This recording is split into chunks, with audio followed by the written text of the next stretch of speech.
Hi friends, எல்லாருக்கும் வணக்கம். Welcome to Akil Prabhu vlogs. இந்த வீடியோவில் என்ன பார்க்க போகிறோம்னா, என்னோடய ஒன் டே ரொட்டீன் தான் பார்க்க போகிறோம். அம்மா வீட்டில் மருமையை வந்திருக்காப்புல, நாட்டுக்கோழி அடிக்காட்டி எப்படி அப்படிங்கிற மாதிரி புடிடா கோழியை எட்ரா அருவாலை அப்படிங்கிற மாதிரி கோழியை அடைச்சி போட்டாச்சு. இந்த வீடியோவில் என்ன பார்க்குறோன்னா, எப்படி நாட்டுக்கோழியை க்ளீன் பண்ணுறது, விறகடுப்பில் எப்படி வாட்டி குழம்பு வைக்கிறதுங்கிறது தான் பார்க்க போகிறோம். இல்லை நம்ம வயல்லாம் எங்கே இருக்குது? அதெல்லாம் தூரமாக இருக்குது. அந்த பக்கம் தூரமாக இருக்கா? எவ்வளோ தூரம் இங்கேருந்து? எனக்கே தெரியாது. தெரியாதா? எனக்கு தெரியும். நான் இவனுக்கு தெரியும். இவன் தான் அவங்க கூட எங்கள் அம்மா அப்பா கூட இப்போ பார்த்தாலும் சுற்றிட்டு தெரியுவான். அவனுக்கு தான் தெரியும்.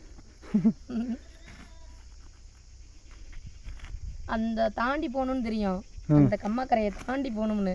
அது ஏந்தல்னு சொல்லுவாங்களே, அதுவா? ஏந்தலாம் என்ன தெரியலையே. ஏந்தல்லாம் தெரியும். தாவு பகுதியா? ஏந்தல்லாம் என்ன இந்த இதுக்கு என்ன சொல்லுவாங்க? அது விவசாயத்துக்காக தண்ணி இது பண்ணி விடுறது. காவா மாதிரி பெருசாக இருக்கும், அதான் ஏந்தல். அப்போ அந்த தாவை தான் சொல்கிறாங்க போல. ஆமாம், இந்த கரையை தான். அப்புறம் எப்போ ரிட்டன்? எப்போ வருஷம் தான், அடுத்த வருஷம். இல்லாட்டி நடுவில் ஏதாவது ஜனவரி அது மாதிரி அந்த டைமில் வீடு பால் காய்ச்சறதுக்கு. ஆமாம், வீடு பால் காய்ச்சறதுக்கு. அது இப்போ அதுக்கு கூடிய சீக்கிரமே, வெகு விரைவில் அதுக்கு வருவோம். ஆனால் அதுக்கு ஷார்ட் லீவாக தான் இருக்கும். ஆமாம், அதான் சூப்பராக கோழிக்கு அரிசி வைக்கிறான், கோழிக்கு சோறு வைக்கிறான், ஆட்டுக்கு வேப்பலை எல்லாம் பறித்து போடுறான். சூப்பராக பார்த்துக்கிறானே.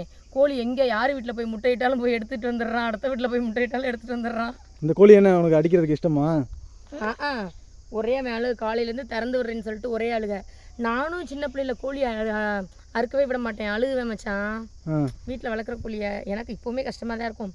அப்புறம் என்ன கீழ்ப்பில் அது அப்படி ஏதாவது பிடிச்சிட்டு போயிடுது இல்லையா, அதுக்கு வளர்த்துட்டு அடித்து சாப்பிட்லாங்கிறதுல இருக்குது. அது இல்லாமல் வயசாயிருச்சான் கோழிக்கு. முட்டை கூட இன்னொரு கோழி இருக்கு, அதையும் அடிச்சிடலாமா போகிறதுக்குள்ள? ஏன்டா? அதெல்லாம் முட்டை எடுதுல. நாட்டுக்கோழி குழம்பு ஒரு புடி. அச்சு, கோழி மம்மம் சாப்பிட்றீங்களா? கோழி மம்மம் பிடிக்குமா? சவுண்டா சொல்லுங்க. 1.5 கிலோ இருக்கு. 1.5 கிலோ இருக்குமா? நல்ல கலரு. நாட்டுக்கோழி சாப்பிட்டு எத்தனை நாள் ஆச்சு? நாட்டுக்கோழி சாப்பிட்டு போன வருஷம் லீவுக்கு சாப்பிட்டதுன்னு நினைக்கிறேன். சாப்பிட்றேன். ஆமாம், ஊருக்கு வந்தது. எங்கெல்லாம் நாட்டுக்கோழி ஃபார்ம் இருக்குங்கிறாங்க, அதை போய் பார்த்ததெல்லாம் இல்லை இங்கே பஹ்ரைனில். இந்த தடவை போய் பார்க்கலாம். கோழியை உரிச்சாச்சு, கசாப்பு போட்டுடலான்னு. இன்னும் வாட்டணும் கோழியை விறகடுப்பில் வச்சு. வாட்டி மஞ்சள் தடவி வாட்டுவாங்களாப்பா? வாட்டிட்டு மஞ்சள் தடவுவாங்களாப்பா? வாட்டிட்டு மஞ்சள் தடவி அப்புறம் கட் பண்ணுவாங்க. என்ன அப்பா 1.5 கிலோலாம் இருக்காது, 1 கிலோ தான் இருக்கும்.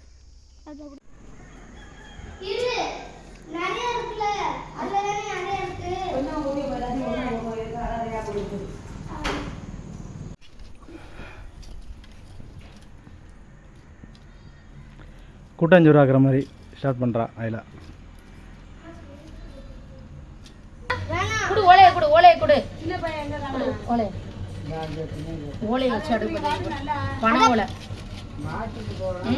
அதான் பேப்பர் இருக்குல்ல,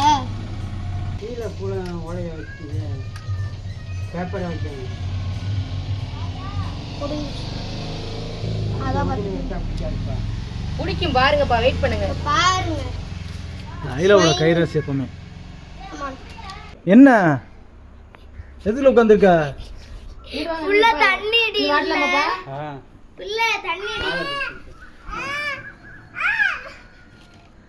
கை பார்த்து தூக்கி பிடிக்கணுமா உள்ள போடலாமா? அந்த அந்த அந்த ஃபயரில் கட்டுமா?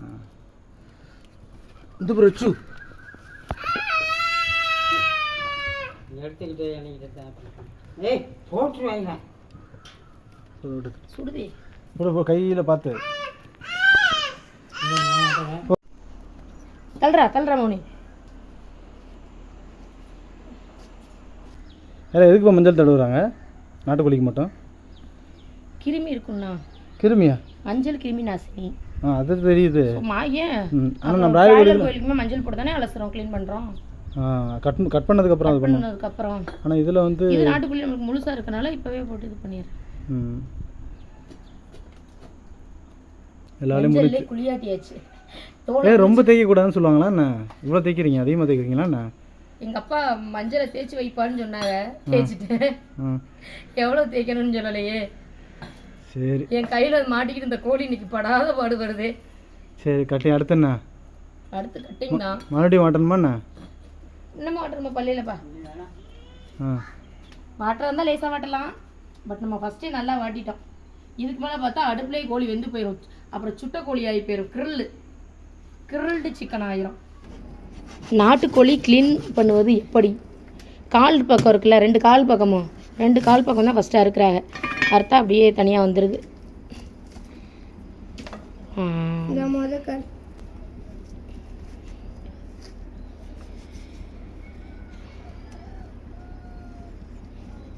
நல்லா அருவாவை தீட்டி வச்சுக்கிறணும். இப்போ தான் ஷார்ப்பாக விட்டோம்.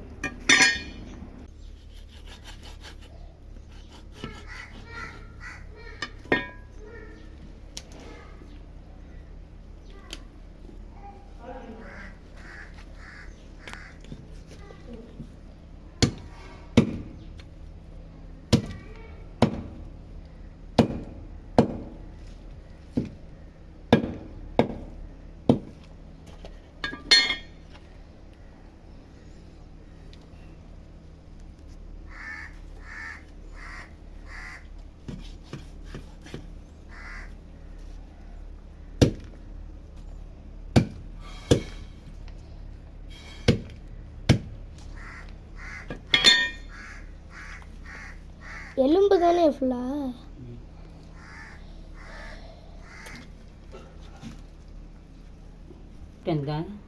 நாளைக்கு போடுற முட்டை.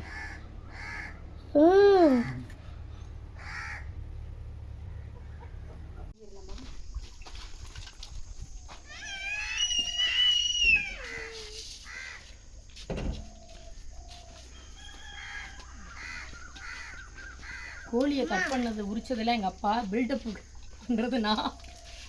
அம்மா மொத்த கோழியும் சில்லி போட்டுருமா இல்லை குழம்பு வைக்குமா? பார்த்தீங்களா தண்ணி வண்டி கம்மாயிலேருந்து தண்ணி வண்டி தள்ளிக்கிட்டு வர்றது. 5 கூட வைக்கலாம்.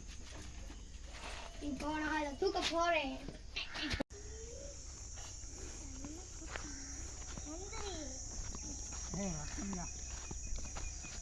இதுதான் எங்களோட ஆடு. உங்களோட ஆடா? ஆமாம், ஆ மௌனியோட ஆடு. இது பேர் மௌனி. அது பேர் மௌனியா? ஆமாம். இப்போ எது அகிலா? இது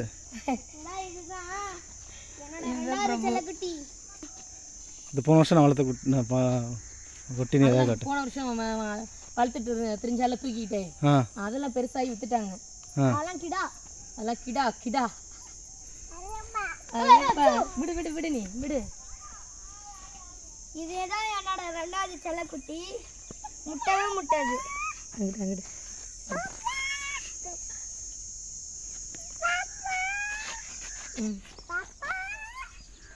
ஆட்டுக்கு கெட் ஆஃப் த டிபார்ட்மெண்ட். ஆட்டுகளுக்கெல்லாம் இவனுக்கு தான் தெரியும் எத்தனை குட்டி நிற்குது, எத்தனை கிடா நிற்குது, எத்தனை ஆடு நிற்குது, எல்லாம் இவருக்கு தான் தெரியும். நாட்டுக்கோழி குழம்பு ஜம்முன்னு ரெடி ஆயிடுச்சு. நாட்டுக்கோழினாவே கொஞ்சம் அது என்னது கொழுப்பு மிதக்கிற மாதிரி எண்ணெய் இருக்க தான் செய்யும். இது இவ்வளோ என்னடா ஆயிலாக இருக்குதுன்னு நினைக்காதீங்க. இது நம்ம ஊற்றுற எண்ணெய் இல்லை. இந்த கோழி வந்து சரியாக முட்டை போடாதான். கோழி வந்து சரியாக நாட்டுக்கோழி சரியாக முட்டை போடாட்டி இது மாதிரி கொழுப்புலாம் சேர்ந்து கொஞ்சம் ஆயில் வந்து சமைக்கும் போது அதிகமாக கோழியிலேருந்து வரும் போல். அதுதான் இது நம்ம ஊற்றின ஆயில் கிடையாது, நேச்சுரலாக கோழியில் உள்ளது. இது நான் சமைக்கலை, எங்கள் அம்மா தான் வச்ச குழம்பு. அம்மா வீட்டுக்கு வந்தாவே எல்லாருக்கும் ஒரு சோம்பேறித்தனம் வந்துடும் இல்லையா? அதே மாதிரி தான் எனக்கும். போய் அம்மாவுக்கு ஹெல்ப் பண்ணணும், வேலைலாம் பார்க்கணும். இங்கெல்லாம் எவ்வளோ வேலை பார்க்குறோம் 2 பிள்ளைகளை வச்சுக்கிட்டு. அங்கே போயும் வேலையை பார்க்கணுன்னு நினப்பேன். பட் வந்து சோம்பேறித்தனம் எட்டி பார்த்துட்டு வேலை பார்க்குறது இல்லை. இங்கே வந்து இப்போ 2 பிள்ளைங்களை வச்சுட்டு தனியாக மேனேஜ் பண்ணுறோம் இல்லையா? அங்கே போய் ரெஸ்ட் எடுக்கலாம் அப்படிங்கிற எண்ணம் தான் வருது. ஒரு வழியாக நல்லா ரெஸ்ட் எடுத்தாச்சு. நல்லா சுட சுட சாப்பாடு கொஞ்சம் குறைவாக இருக்கோ, சாப்பாடு குழையிறோம். இப்போ வீடியோவில் பார்க்கும் போது தான் எனக்கு தெரியுது. சாப்பாடு போட்டு இது நம்ம வீட்டில் விவசாயம் பண்ணி விளைஞ்ச அரிசி, நம்ம வீட்டில் உள்ள அரிசி தான். நம்ம வீட்டில் உள்ள நாட்டுக்கோழி குழம்பு வச்சு சுட சுட பழுமாறியாச்சு. எல்லாருக்கும் சூப்பராகவும் சாப்பிட்டாச்சு. ஓகே ஃப்ரெண்ட்ஸ், நம்மளோட வீடியோ பிடிச்சிருந்தா கண்டிப்பாக நம்ம சேனலை லைக் பண்ணுங்கள், ஷேர் பண்ணுங்கள், கமெண்ட் பண்ணுங்கள், மறக்காமல் சப்ஸ்கிரைப் பண்ணிடுங்க. Okay bye. இதுதான் என்னோடய ஓன் டே ரொட்டீன். என்னம்மா கோழி அறுக்கிறது, சமைக்கிறது, சாப்பிட்றது தான் என்னோடய ரொட்டீனா அப்படின்னா, அம்மா வீட்டில் எனக்கு கொஞ்சம் ரொட்டீன் அப்படி தான் போச்சு. தூங்குறது, எந்திரிக்கிறது, சாப்பிட்றது அப்படிங்கிற மாதிரி தான் போச்சு. ஓகே ஃப்ரெண்ட்ஸ், பாய்.